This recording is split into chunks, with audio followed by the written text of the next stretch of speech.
Hello, everybody. That makes it midday, which means that it is time for us to get underway. Hello, my name is Graham Cairns. I'm the Sergeant at Arms for the Forex Toastmasters Club. I would like everybody to feel most welcome here today, so please be most welcome.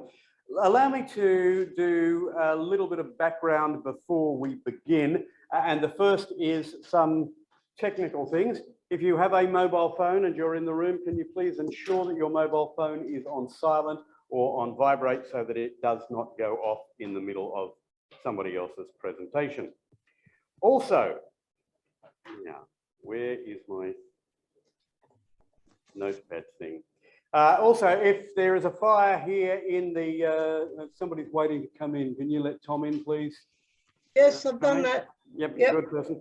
Okay, if there is a fire here in the building, then we would rather that you didn't get barbecued, so please use the fire escape, which is over to the right. That takes you out into the square rather than back into the library where there are books. Books burn, so do you. We don't want that to happen. You know all of this stuff, so please don't go behind me, go that way if there's fire. If you need to go to the little boys and or girls room, well, tough, just wait an hour. It's going to be too hard for you to get upstairs 2 flights of stairs and get back downstairs before the meeting is over. I was going to do the the acknowledgement of country, except that I have misplaced it somewhere. So we acknowledge the elders present, past and present. We also acknowledge the peoples on whose land we physically meet. That is the Turrbal and Jagera people, one north of the city, one south. And as I say, we acknowledge leaders, both present and past, for they hold the hopes of Aboriginal Australia. I'm going to do a quick introduction because we have a guest here today, a first-timer to our club and nearly brand new to Toastmasters altogether. And that's over on my right is Lewis, who is in the room. Say hello, Lewis. Hey, Lewis. Hey, hello, Lewis. Welcome. Hello. We also have here as a visitor our area director. Now, for those of you who aren't familiar with Toastmasters, each club is an entity unto itself, but clubs are members of an area. In our case, all of the clubs meet in this particular building, or at least most of them do.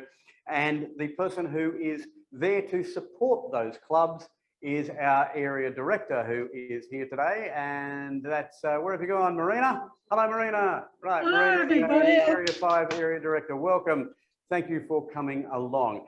Then after area, there is the division director, who some of you have met here a few weeks back. That's Con Papadopoulos, and he'll be back for our final meeting. And then there's Papamitros. Sorry? His name is Con Papamitros. Did I get it wrong? Yes, you did. Oh, sorry. Did I say Papadopoulos or something? Yes. Yeah, sorry. I know Con Papadopoulos as well, which confuses matter. Con Papamitros is our division director. Anyway, Con's not here today, so we don't care what we call him. Welcome to everybody in the room, by the way. For those of you online, I know that our room cam is not as good as it might be. In the room, we have Dylan, we have Sandra, we have, as I say, Lewis, we have myself, Louis, sorry. We have myself, we have Adi, and we have Long. Those are the 6 of us in the room. Now, as we go around, just so everybody knows who's who in the zoo, wave when I introduce you. Say hello, Charmaine. Hi, everybody.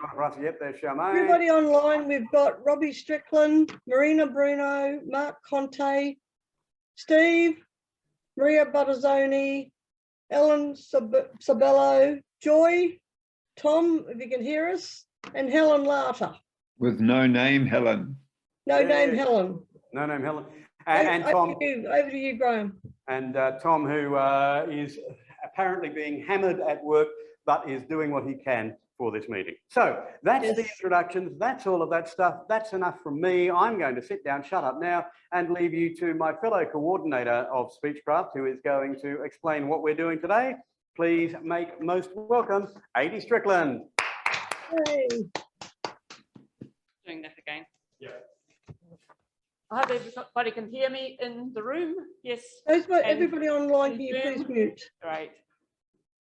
So here we are. We have got, I think, Long, Steve, Sandra with speech. No. No speech. I don't think we've got any others. Long and Steve. Alan, you have a speech? All right, so I did have Steve's title, but I've got no idea where I lost it. I can't find it on my emails. So Steve, can you pipe up and tell me what your title of your speech is? That is why. That is why. Wow. That is why. And Sandra, not evaluation? Sandra will be evaluating Dylan's. Yeah. Heidi, there's someone at your front door down in the library.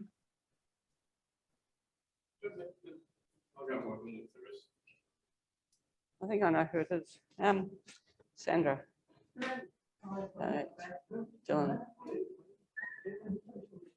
And then we have, let me see, Alan, can you shout out what your speech title is?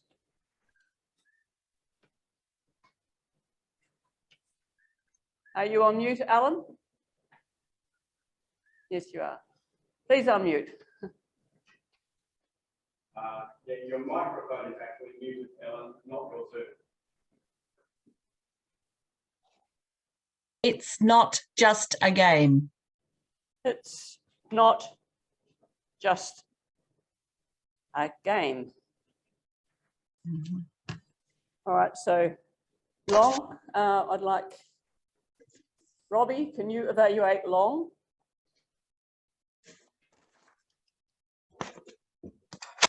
Who else? Helen, can you, Helen? Long's never evaluated as well. Oh, that's, yeah, but he's also got a speech. Yeah. So, Robbie, can you evaluate Long's speech? Got that. And his speech is called Adventures in Melbourne with Long. Very good. To evaluate Steve, I'd like Helen Larter. And Steve's title is That Is Why. That is why.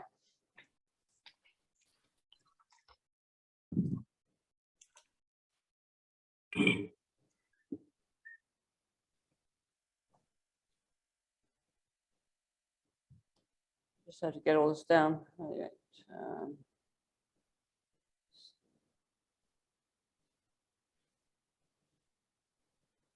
Let me see. Long, I'd like you to evaluate Alan. And Alan's title is It's Not Just a Game.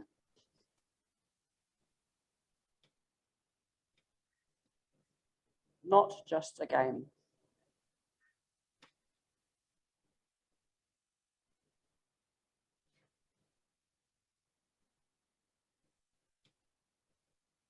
Okay. So first of all, let's see what these vocal varieties can do. Steve, are you ready? Because this is what we're going to do. We're going to do just all the speeches. Then we will have an educational presentation from Dylan on word choice. Very important to make people hear what you want them to hear and know what you want them to know.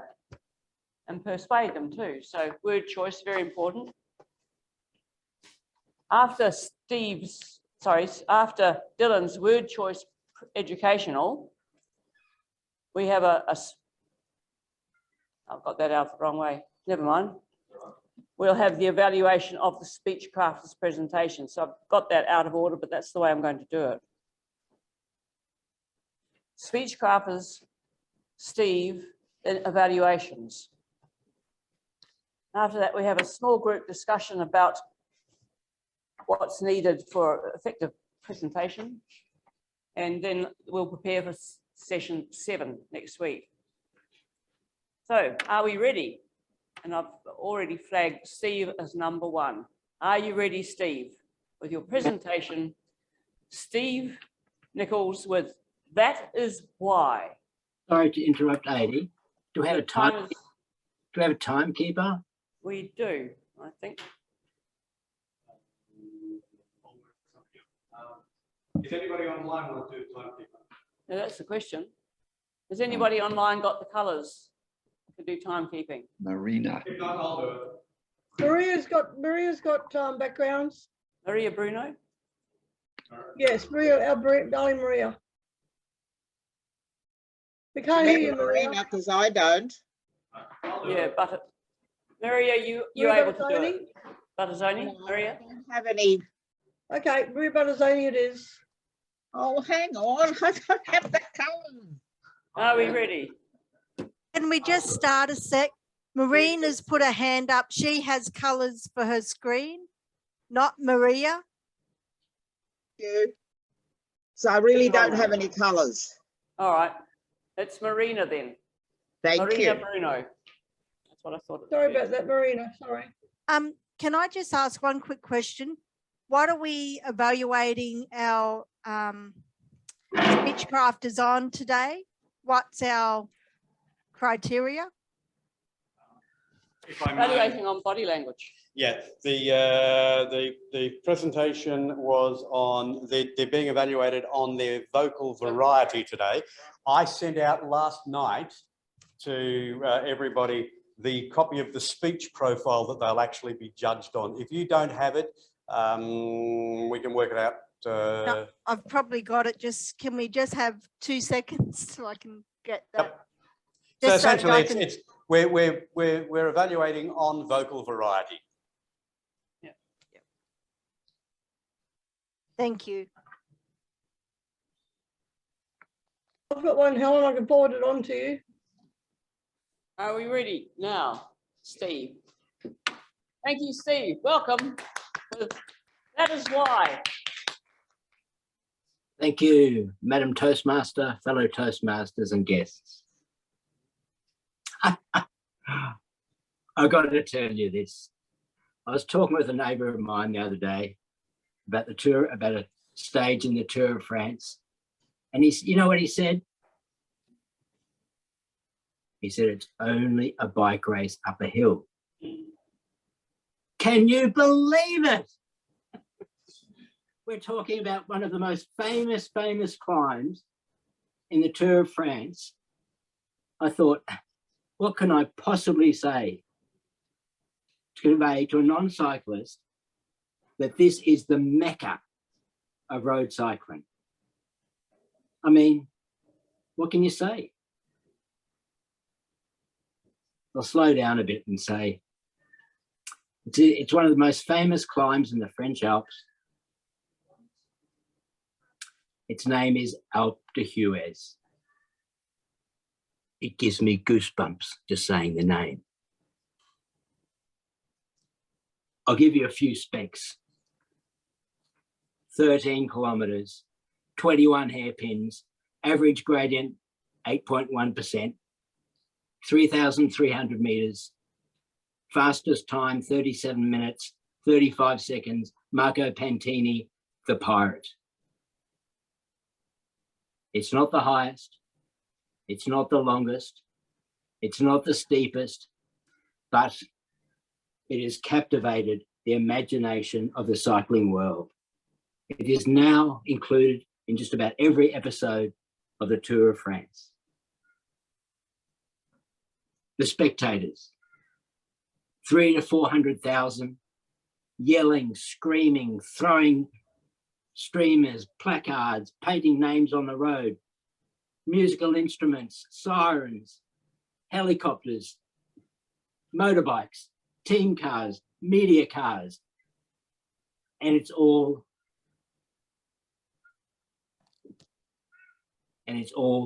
happening there. The riders, fatigued after 3 to 4 hours in the saddle, probably 2 or 3 more category one climbs have come before. Sometimes frustrated, brushing off touching spectators, pushing themselves in and out of the red zone, fighting for a coveted place in cycling history. To a non-cycling observer, why? Cycling cycling is an integral part of the culture of European history, in European culture. It is a popular sport. In no other sport can you get so close to your heroes, pushing themselves to the limit. So, well, I might have overdone it when I told my neighbour that no, it is not just a bike race up a hill. It is a cycling extravaganza. It is the greatest show on the road of an exhibition of human beings pushing themselves to the extremes of mind, body, and spirit. That is why. Back to you, Madam Toastmaster. Thank you so much, Steve. Wasn't that exciting? I found myself totally thrilled by that. Wow. Anyway, and I'm not a cyclist in that sort of sense. Long.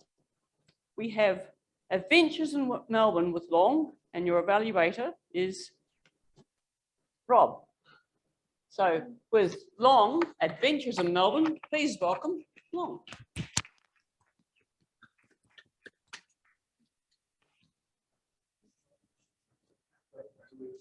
I've got a few, sorry. Oh, thank you. Take it away with me. Manage That- it.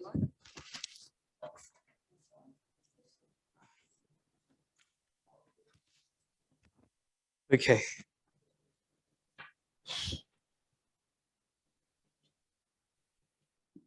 My partner has been dying. Oh wait, but can I check the, can you guys hear me? Check. Sorry about that. My partner has been dying to show me around Melbourne, where his big brother lives.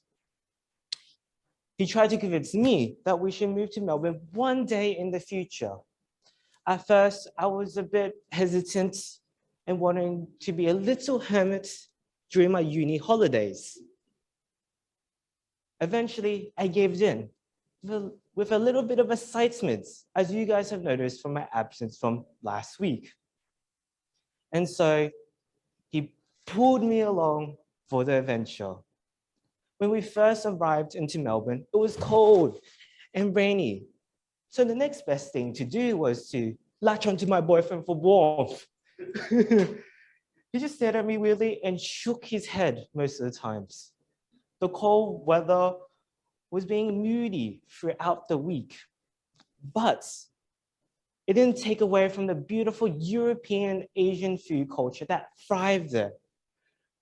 We loved the food. We've gone to so many different food places, indulge ourselves with delicious treats that filled up our bellies. To fresh oysters from South Melbourne markets, and to mouth-watering pizzas from Kujini's, to tender chicken and curry from La Chimay, a Hong Kong restaurant, and to boxes of chocolates from Cocoa Black, and much more. So many diverse food places from different cultures in Melbourne. We even went to Melbourne Zoo. We saw lions, monkeys and gorillas, birds and butterflies, fishes, penguins, giraffes, elephants, and kangaroos. What surprised us the most was the ethos of the zoo. They treated the animals really, really well. And they can play a key integral role of the conservation of these endangered species. Near our last days, we went to Melbourne Sky Deck.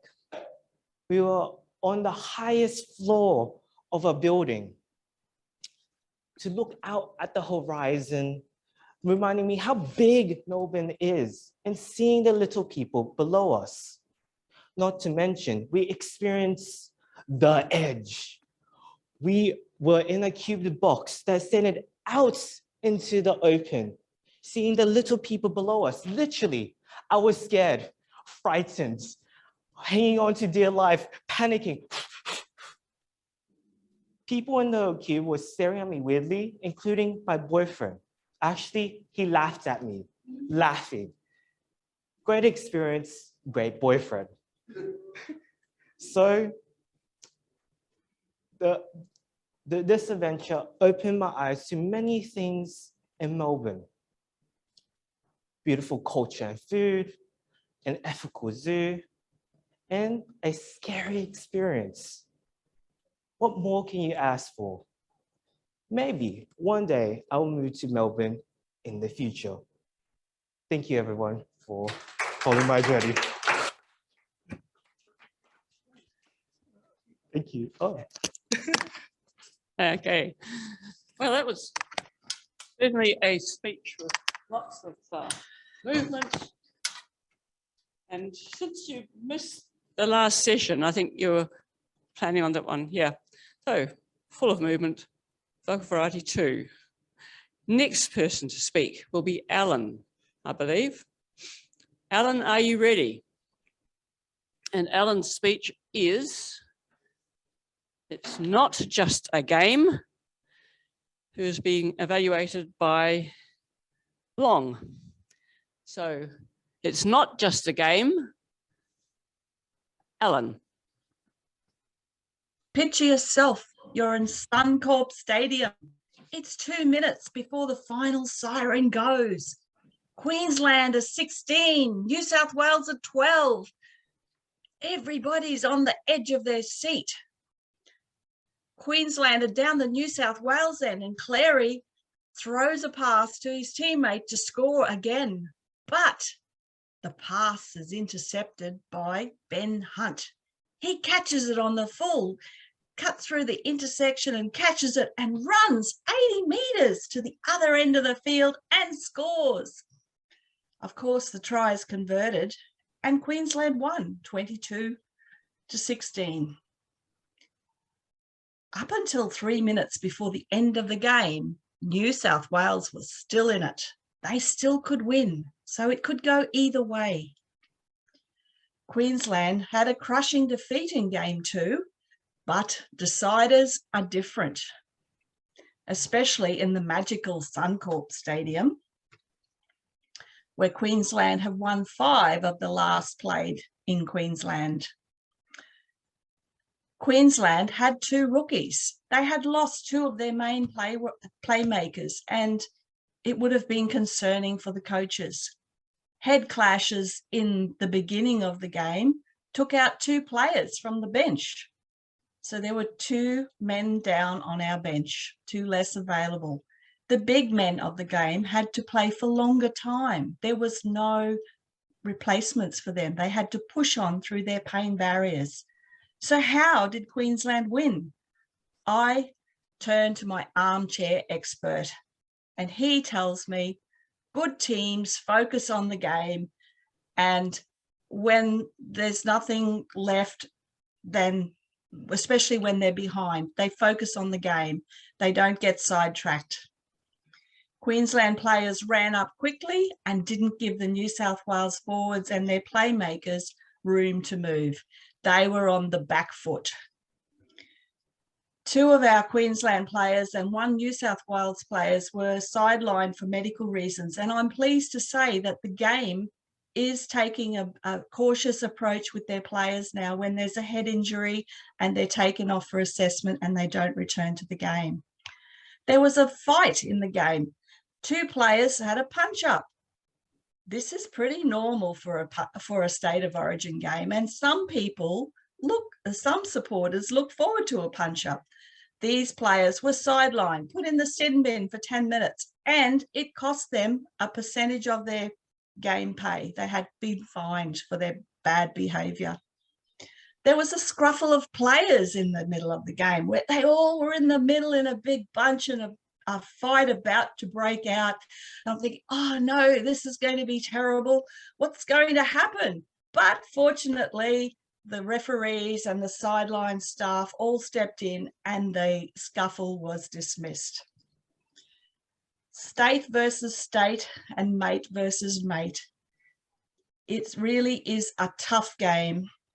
Herculean efforts by the players, just an amazing win for Queensland, and state versus state and mate versus mate is how it's put, because these players would normally be playing alongside each other for the same team, but not in this game. They're put against their mates in the opposition.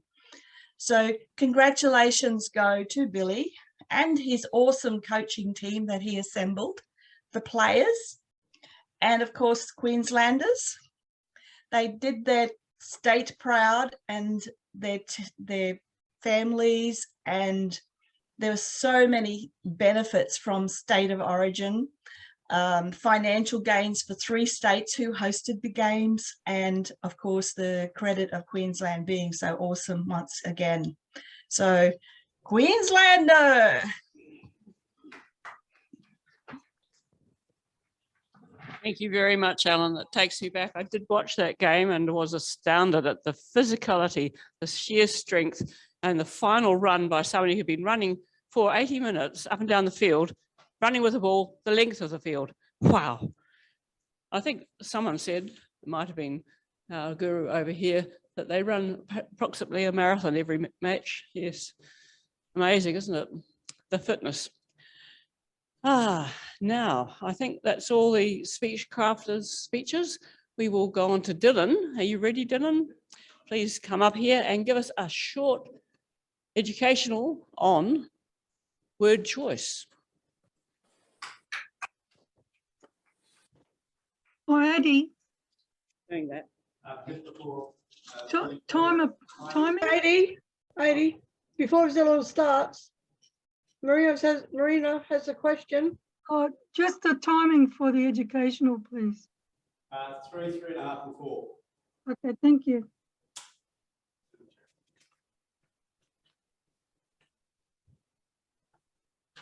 All good? Thank you, Madam Toastmaster, fellow Toastmasters. So this one's a bit different. Last night I was driving and I saw a phone number popping up on my dashboard.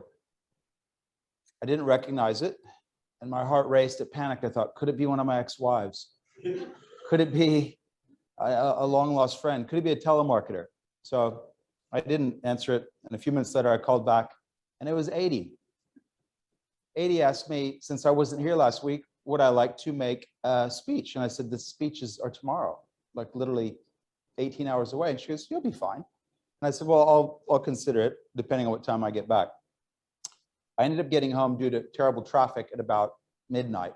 And I checked my emails and I saw one from Graham talking about the power of words or word choice.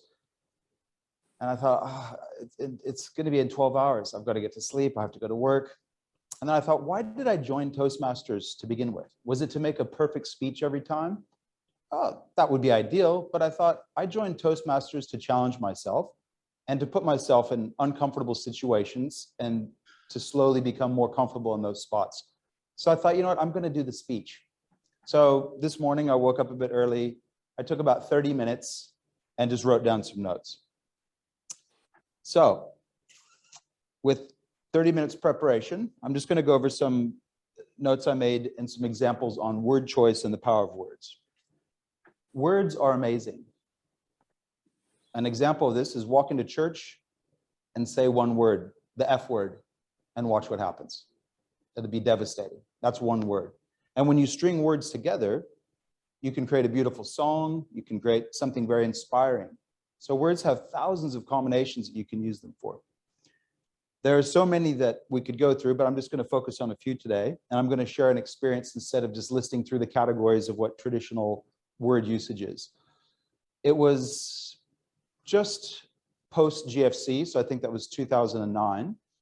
And a wealthy Arab businessman had come over to Australia to buy distressed assets. So some of us buy shoes when they're on sale. He buys huge companies that have had financial problems and buys them and fixes them up.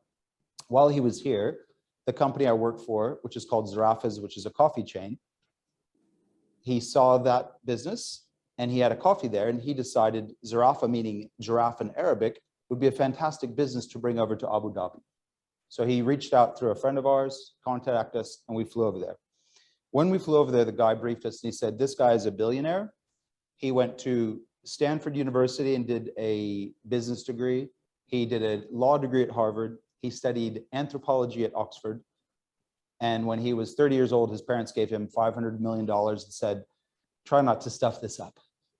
So highly educated, well-trained, very well networked. My business partner was a very shrewd negotiator, very high energy. And when we sat with him, he was very calm. He paused a lot. He listened intently. And within 30 or 40 minutes, without us even knowing it, he had everything that he needed to know from us. Our favorite color, how the business is going, how it was really going. Do we get on with our wives and girlfriends? Do we have children? Everything. We got nothing from him. And so when we finished the meeting, my business partner said, I feel like I've been violated, but in a good way.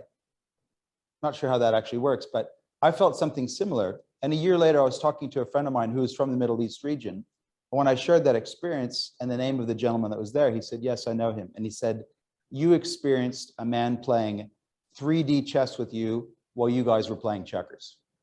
He was on a whole nother level. And there's a term in Arabic, the power of the word, where one word can have many, many different meanings. And I can't pronounce the name, but it basically means when you find a sock in your sock drawer and it's inside out, you reach your hand through and you pull it out gently. And that's effectively what he did with us in conversation. He gently reached in and he turned us inside out and extracted every bit of information we would ever need.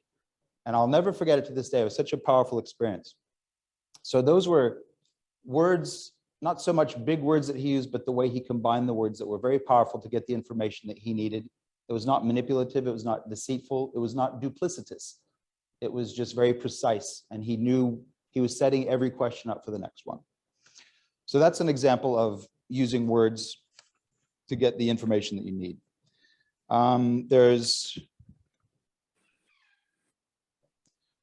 There's some other power of words that I would suggest.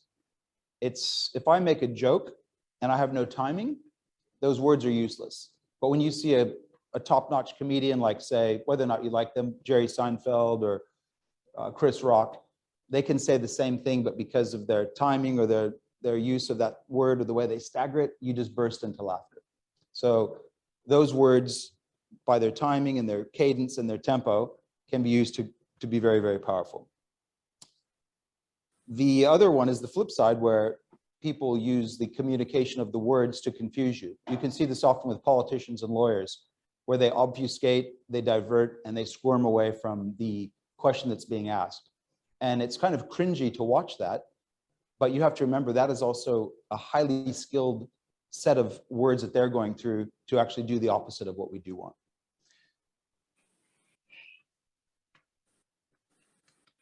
So that's the technical side of the words. The ethical side is that no matter what words you use, in whatever combination you choose, always ask yourself three things. Before I say this, is it necessary? Is it true? And is it kind? And if those three answers are not yes, then don't say anything.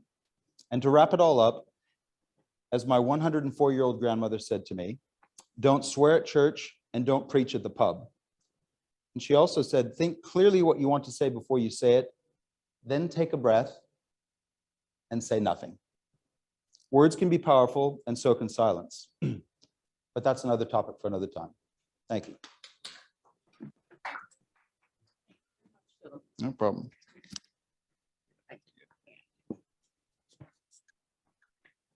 That is a completely different take on. Thank you very much for being here. Completely different take on what I would have thought of as the power of words. I would have gone into more technical stuff and I would have sounded rather boring with lists of things. So I like that very much, Dylan. I like that very much. You brought those words that you had to life, and especially the power of silence and the power of saying nothing can be good. Pause and think. Is it good? Is it kind? Is it, what were the three things? Necessary. Necessary. Is it True. true? Is it kind? And kind. Thank you for that help, Marina. Now we're going on to the evaluations, and I think the first one would be Steve's evaluation, which is by Dylan, Helen. Helen, are you ready for evaluation of Steve? Thank you, Adi. Thank you, Steve, for a very enlightening and interesting speech about Tour de France. I'm one of those that thinks it's just a ride up a steep hill. So I've been converted. I like the way that you took things and explained to the uninitiated people like myself. You used good hand gestures to count off the items within your Tour de France, the steep hill, the X kilometers that they ride. You used your loud voice to be able to get our attention right at the beginning, and you got mine. I'd watch the repeated hand gestures at one point. There seemed to be a lot of hand gestures there.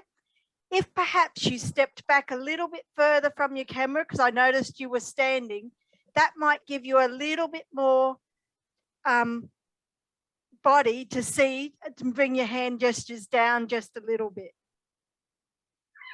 You spoke about the goosebumps and you put the hand up the arm. I had goosebumps because I could experience those goosebumps that you were talking about. Overall, you did meet the requirements of vocal variety. You used your loud voice and a quieter voice. I'm going to challenge you to use the pause just a little bit more, especially after you've given us all those technical segments of the Tour de France. Use the pause so that the uninitiated can catch up and try and understand what you've just said. But generally, a great speech. Thank you once again, Steve, for introducing me even more so to the Tour de France. I may actually know a little bit more about it by the end of the Speechcraft. Thank you. Thank you. Thank you very much, Helen. And the next person will be evaluating Long is Robbie. Robbie, how are you with evaluating Long and his adventures in Melbourne? How am I to be evaluated? Well, you can evaluate me and we'll talk about it later. But I'm ready, if that's what you mean. Yes, yes. Thank you. Well, good morning, everyone, and good morning, Madam Toastmaster. Long speech about adventures in Melbourne was absolutely interesting. I was fascinated to hear all the various things that can be done.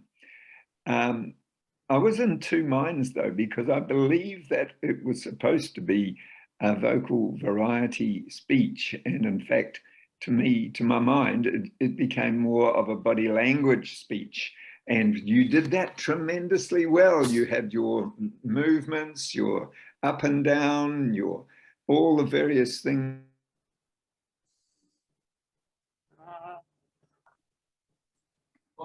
Body language. And I did feel that the actual vocal variety may have been a little bit more pushed. And I suspect that you were actually not quite prepared for the vocal variety. But nonetheless, it was a brilliant speech. Thank you very much. Your confidence has increased immensely over the last few weeks. You must have been doing lots and lots of speaking in Melbourne, because you've improved a lot even since week 4, the last time you were here. So overall, a great speech. Thank you very much, Long, and I look forward to hearing a little bit more vocal variety in your next one. Thank you, Madam Toastmaster. Thank you, Robbie. Well done. And I think I should get the times of those speeches. I forgot to do that. Marina, can you give me the times of the speeches? Yes.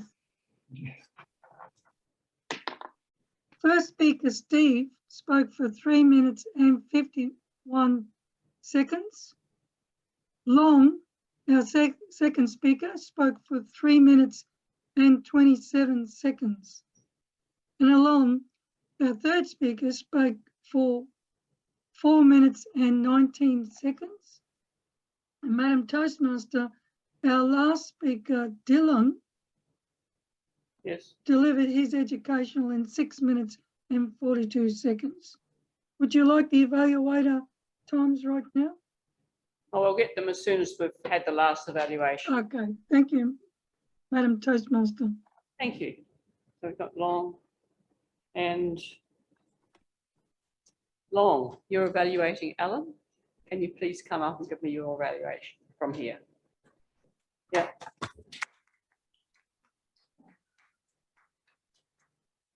Read out what you've got. This is my first time evaluating, so forgive me, Alan. It was a great beginning with the whole expression, making us picture about the rugby in Queensland, and I loved how she had a themed Queensland outfit. It made me go into the mood, and she was very conveying a lot of emotions and more varied in her tones as well. And I loved the ending part where she was like, yes, go Queensland. And it was a beautiful thing. And I felt the emotions and the expressions going through everything. Something I would recommend to work on, you don't have to follow it, is to reduce the unnecessary pausing by remembering the speech. That's maybe what all of us struggle with all the time. I struggle with this as well. And I think that will be a great challenge for yourself as well. Thank you.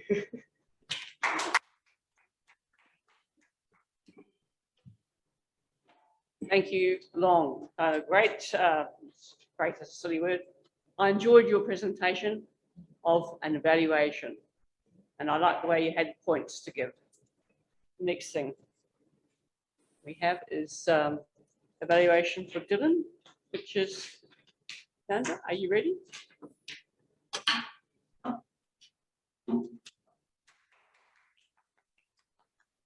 Thank you, Sandra.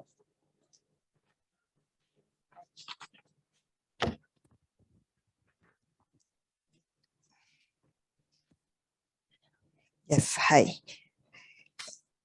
Thank you, Dylan, for a great educational presentation. I really feel captivated since the beginning of the presentation. Who was calling you at that time? Your ex-wife, your friends, who? It was Abby asking you for a great presentation. You use your vocal variety very well, a loud and quiet voice, and also good posing at the time.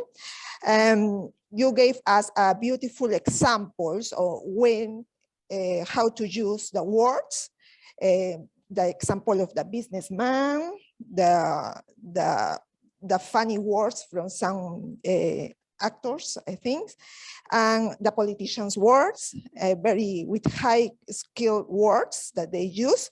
And I like how you end the presentation with your grammar lesson, when to use words, when it's necessary, when it's true, and when use kind words as well. It was a very powerful presentation. Thank you, Lina.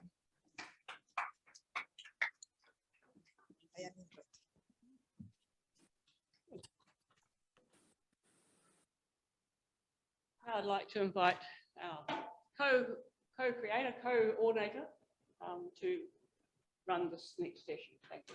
Thank you, Amy. Yes, come on. Before I get to the session that I'm actually supposed to do tonight or today, we saw Speechcrafters giving their first evaluations, and I have to say, as coordinator of this Speechcraft course, I am so proud to see what you've done. Well done to our Speechcrafters. Evaluation is a tough gig. You know you want to be praising people, but you also know that you want to make some suggestions that can help them improve. And I think you did a really good job tonight.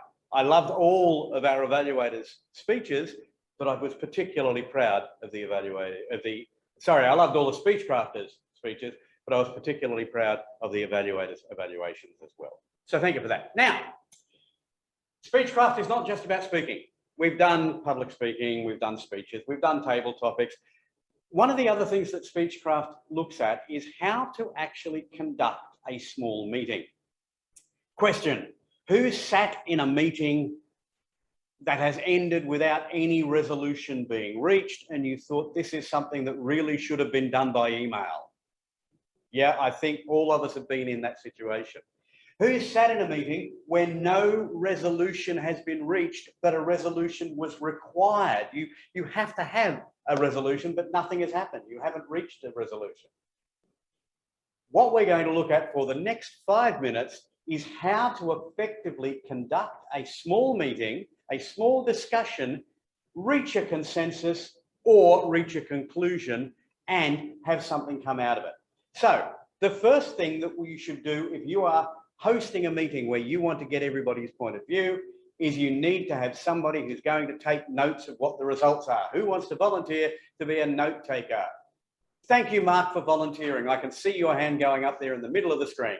So, Mark, if you can just take a couple of notes of what conclusion we reach. The discussion that we have to reach here today is we have our final session here in 2 weeks.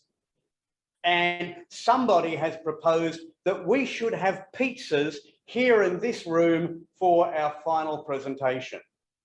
Of course, those of you who are online don't get to share in that pizza. So what we're going to discuss is whether that's a good idea or whether instead we should spend the money that we were going to spend on pizzas on printing some really nice certificates to present to all of the Speechcrafters when they complete their course. So those are really our 2 options. Pizza here for those of us in the room, or really nice certificates to be mailed to everybody, whether they're here or not. Who wants to contribute to this discussion? So hands up's good. Yes, I can see a hand going up there from Robbie. Okay, I'm now unmuted, and my case would be, my vote would be for the people in the room getting free food. And I always find that eating and talking makes the talking a lot easier. So my vote would be for pizza. Cool. All right. I suspect that's because Rob might actually come into the meeting as well at a particular time. Steve, I see a thumb going up there. Is that your particular point of view, or did you have another alternative? Can you hear me there? I was just wanted to point out that I would just like to reinforce your point there, Graham, about Rob having an ulterior motive, and therefore that vote should be discounted. All right, let's look around the room. Long, any observations from you? What do you think? Should we look at pizzas in the room or certificates for everybody? I thought it was certificate. You'd like a certificate for everybody? Yeah. Long says he'd. Why? Any reasons? Well, I think like everyone did pretty great, and I think everyone should be awarded certificates. And I don't want to exclude the online people without the pizzas. Maybe if they want to eat emoji pizzas, but I don't think they would like to eat the version. Emoji pizza's not so good. All right. So how about Dylan? I propose, quite selfishly, that we have pizza. And I'm sure that for those of you who are home, you can find a pizza or a piece of pizza to eat with us in spirit while we're here. So nothing personal, but Long's speech inspired me, so I blame him. I thought about those delicious pizzas from Melbourne. I thought it'd be nice to have a pizza in this cold weather. Sandra, any observations from you while we're in the room? Either way, but I support Dylan's suggestion, so I would love pizza. But we can, because I like to just keep in touch with the people, and we also can talk with the people on the screen. Cool. All right. So observations from those of you who are in the room, we've heard. Those of you online, yes, I see Helen.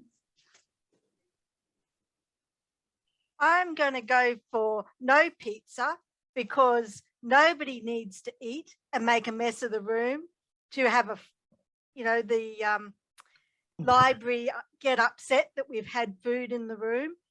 And I think people like Ellen who wouldn't be able to make it to the room to enjoy pizza deserves just as much. And so I think that the certificate is equality across all areas of our group here today. All right, thank you. Is there anybody who has a, yes, Charmaine? Mr. Chairman, I honestly think that we should do both because you can get good quality paper from Officeworks at probably, I'm not sure what colour is, but why not go to that expense and get good quality from them? And I'm sure there'd be still money left over for pizza. So that would be my suggestion. Let's do both. Why not do both, says the ad for tacos. Yes. So as a the visitor of the club as well, I think that having like pizza in our room now will might entice me to join as well. So maybe. So we can use it for a bribe. All right. Oh, who said that? we're yes, Marina. I can see. I was thinking of both. Another way is to send the certificates electronically for everyone to. Sorry, send the certificate in a. Electronically by email. Yep. And then have pizza in the room. Sure. All right. So I think everybody's had a chance to have their point of view. So I'm going to put it to the vote. We have 3 votes now. One is pizza only, one is certificates only, or one is both. So all those in favour of pizza only, please raise a hand. I have 1 hand. For certificates only, equitable fairness, I have 1 hand. And pizzas and certificates, show of hands. That looks like a pretty fair consensus. All right, so Tom, Mark, as the keeper of the records, can you please note that we have decided to have pizza and certificates at our final meeting? And can you also please note that this is not a real discussion? I am sorry, we're not supposed to have pizzas here. And in fact, it would be against Toastmasters rules to spend the money on buying a pizza because you're not allowed to do that. But that is how you run a small discussion. You give everybody the chance to speak. You make sure that you keep an eye and see if there's anybody who's not saying anything, because those quiet ones have just as much right to have a contribution. For example, I did not call on, who didn't I call on? I didn't call on Mark, even though he stuck his hand up. I didn't call on Maria, I don't believe. I didn't call on Joy, and yet Joy is just as vital a part of this club as, so I should have, and I didn't. As a chairman of a meeting, as the convener of a meeting, that's a better word, it's not gender specific, always look to make sure that those who aren't contributing also get invited to participate, because their value is just as great as anybody else's. That's how to run a small meeting. That's all we have time for. Now, we are now supposed to, for the next 5 minutes, discuss how you felt about your evaluations from today and discuss next week. Normally, we would break it off into 2 sessions, but I'll leave you to conduct that. Adi, we might as well do it in a big single group.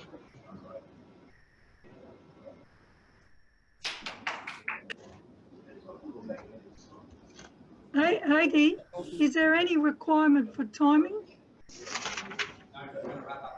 No, we're wrapping up in 3 minutes, okay. I think. Yes, thank you. Yeah. So let me see. What are we talking about? How did we next week? So there are 2 documents being sent out to you, I believe. We'll do it again if we haven't. On word choice, which are more technical and less analog than Dylan's wonderful thing. So yeah, so two documents. Have a look at those before you write your speeches, and I'd like to see more speeches this time on week 7, because on the last 2 weeks you'll be doing everything. So be prepared. Robbie. Can I suggest that people are asked to make a commitment today? If you don't make it today, you can also make it during the week. But if I was committed today, then I would be sure to speak next Friday. Right. Let me write down who are speaking. next Friday. So let's go. Me, Robbie. um, Robbie. Steve. Steve? Yep. Alan? Ellen will be an apology. I'm sorry. I have an appointment in Cairns. Okay. Who else have we got up there? Long. Speeches next week and the week after. Yeah. So if somebody wants to hold off for week 8, we can. So Long is week 8. 7, 8, Long. Alan, you're week 8? Yes. Alan. Sandra? 7? Sandra? Dylan? Okay, week 7? Dylan? There's one other person up here that I don't know. We haven't got. Dominic isn't here. Who else? Well, probably just about it. Okay, everybody else who is not speaking in week 7, that is not Rob, not Steve, not Sandra, and not Dylan, who are all speaking, we'll be doing evaluations, except Alan, who won't be there. Got that? Okay. What else have we got in this time? Not much time. It's about. No, that's pretty much it. Yeah. Guest comments. Yeah. So I've got one guest on the screen, which is Maria Battazzoni. Can you give me a? Are you a Speechcrafter?